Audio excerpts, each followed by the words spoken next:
Radio, keeping you informed. Demerara and Essequibo 99.1 FM. Berbice 99.5 FM. Kaieteur Radio.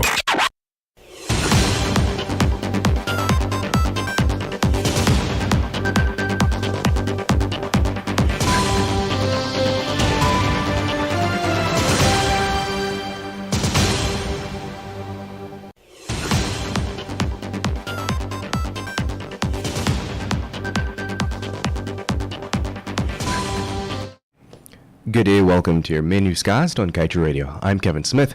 Let's get to the news in detail. Environmentalists locally and abroad have over the years placed much of their attention on the debilitating effects an unmitigated oil spill from any of ExxonMobil's projects can have on Guyana's fishing industry. In all of its environmental impact assessments submitted to the relevant authorities, ESSO has admitted that an oil spill from its approved Liza Phase 1, Liza Phase 2, Payara and Yellowtail projects has the potential to cause significant damage to the commercial fishing industry. Within the environmental impact assessment of the Payara project are blatant admissions from ESSO that this third oil development, which will produce over 220,000 barrels of oil per day, can have an impact on the migratory pattern of the local fish stock. It also warned that toxic effects can also be unleashed on these aquatic vertebrates. And moving on, the current public investment climate in Guyana is worrying to economist Elson Lowe, who believes that the reckless spending of the administration must not be allowed to easily slip by. In fact, Lowe believes that one does not need a microscope to see the wrong decisions the government has been making when it comes to spending from the public purse, as several decisions to invest in various infrastructural projects remain controversial. One such example, according to The Economist, is the Amila Falls hydropower project. Although the government will not be investing into the project with upfront costs, Guyanese will have to carry the burden of that project, and after 20 years, the ownership would be transferred to Guyana from the Chinese contractor, China Railway First Group. And moving on. Almost 3 months after approximately 12,000 barrels of crude was spilled from one of Spanish oil giant Repsol refineries in Peru, the country's Minister of Environment, Modesta Montoya, has cited the importance of legislative reform to adequately deal with companies after oil spills and to protect citizens. As the country is grappling to recover from what they called an ecological disaster, the minister pointed out that the country's current laws are too permissive with the pollution produced by companies. Minister Montoya emphatically stated that he believes that Repsol is setting a bad example for the population and other companies due to the fact that it is not fully complying with its obligations in the cleanup and remediation of the areas damaged by the oil spill that occurred on January 15th along Peru's coastline. And moving on. President Irfan Ali on Monday offered no real solutions to the cries of Berbicians for a reduction in the bridge toll, instead saying he is willing to hold talks with the shareholders of the company, even as he insisted that Guyana is a free and open society and that government cannot take over the facility. Ali made the remarks during an outreach to Region 6 at Welfare Ground, East Kanji and Albion Complex. The Central Quarantine Chamber of Commerce, led by businessman Mohammed Rafiq, had called on the government to take 100% ownership of the Berbice River Bridge and reduce the tolls by 50%. The president also said that if the shareholders of the Berbice Bridge are open to willing to engage the government on the issue, then they will be receptive to such a move. And moving on, 6 agencies under the Ministry of Agriculture on Tuesday signed a total of 35 contracts to the tune of $1.3 billion for a number of projects as part of the ministry's 2022 capital program. The biggest of the contract, worth over $500 million, went to Geico Construction Company for the dredging of the mouth of the Pomeroon River. Government said this project, which will cost some $569.3 million, will mitigate flooding in the area. Agriculture Minister Zulfikar Mustafa said that the dredging of the Pomeroon River mouth is a major project. In other news, 57-year-old Savitri Raj of Fowlis Village, East Coast Demerara, was stabbed to death by her husband at her home on Tuesday. Her bloodied remains were found by her children lying on her blood-soaked bed around 1 hour.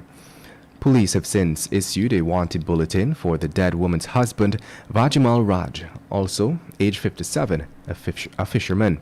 Raj is a mother of 3 and has been married to Vajimal, better known as Zorro, for 33 years. Anyone with information on his whereabouts is asked to contact the nearest police station. As it relates to what might have led Vajimal to murder his wife, family members believe that it might have to do with an ongoing court case between the two. You're listening to Kaieteur Radio 99.1 and 99.5 FM. This is your news at noon. We will resume after the break. Nothing in life is free, but the MyDigiCell app is. You don't need to be on a data plan to use the app. You can conveniently chat with Ruby or an agent for help. Check your account balance, activate a Prime bundle, or gift it to a friend. Send credit. Check the Georgetown and Burpees Bridge schedules. Activate a roaming plan. Play Shake to Win for cool prizes. So don't worry about a data plan, buddy. Download the MyDigiCell app from the Google Play Store or the Apple App Store today. Digicel, better together. This is GHK Lal inviting you to join me weekdays from Monday to Friday on the National Outlook for commentary on a range of issues. Immediately after the 12 noon and 7 p.m. newscasts on Kaieteur Radio at 99.1 FM and 99.5 FM. Looking forward to you sharing in the conversation.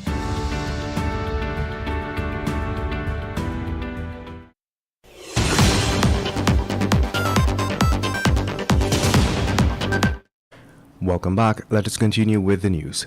When it comes to producing oil and gas, Nigeria is arguably without an equal when compared to its other African counterparts.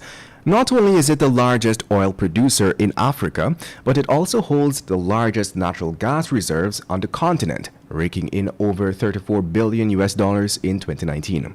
Now, despite such massive revenue earnings, enviable reserves, and a suite of over 20 legal instruments for good governance, the World Bank has found that Nigeria's wealth only benefits a select few. The financial institution, which is also assisting Guyana in developing its oil management capacity, highlighted that more than 80% of Nigeria's energy revenues only benefit 1% of the population. Corruption was cited as the main cause, with the net effect being widespread poverty.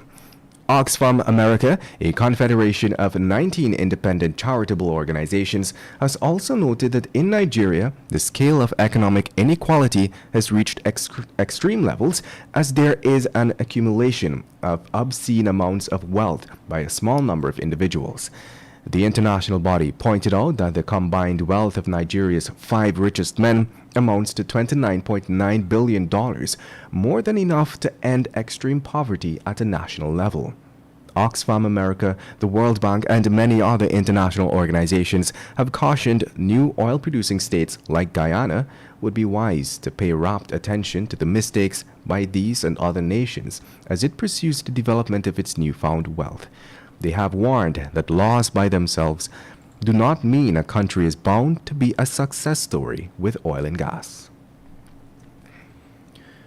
And now let's tell you, police are now saying that Levoy Talgett, the former Guyana Energy Agency employee who mysteriously disappeared in December of 2012, was murdered, and the man they believe killed him was found with his cell phone some 9 years ago. On Tuesday, police issued a wanted bulletin for 44-year-old Ryvan Shervin Francis, a Sioux-like man. Police believe that the murder of Levoy Talgett took place sometime between December 23rd and 24th, 2012. It was stated that the murder might have taken place at Soosdijk on the east bank of Demerara. Anyone who might know the whereabouts of the suspect is asked to make contact with police on telephone numbers 216-0251, 225-816, or the nearest police station. Francis, whose last known address was Lot 4B, Sharma Ali, Soosdijk, was the same man that police had detained on January 4, 2013, just 10 days after Talgett had disappeared.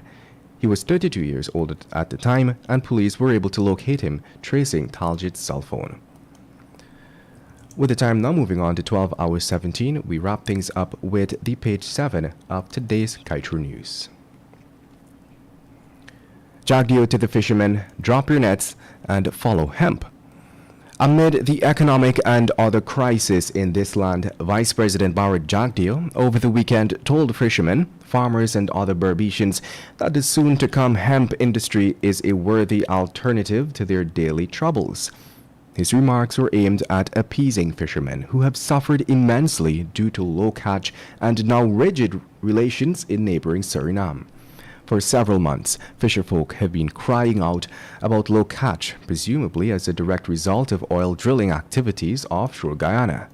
Yet it seems as though their complaints have fallen on deaf ears, with only a promise from the Agriculture Minister that a probe would be launched into the issue. This is a typical example of putting the cart before the horse, as the government should not be relying on the complaints of the fishermen to investigate the impacts of the oil production on the sector. Rather, they should have conducted an assessment before the drilling activities began to prepare for the impacts. Now that boat gone false, the Vice President is telling them to drop their nets and follow hemp. And with that, we've come to the end of today's News at Noon. I'm Kevin Smith. Thank you for listening.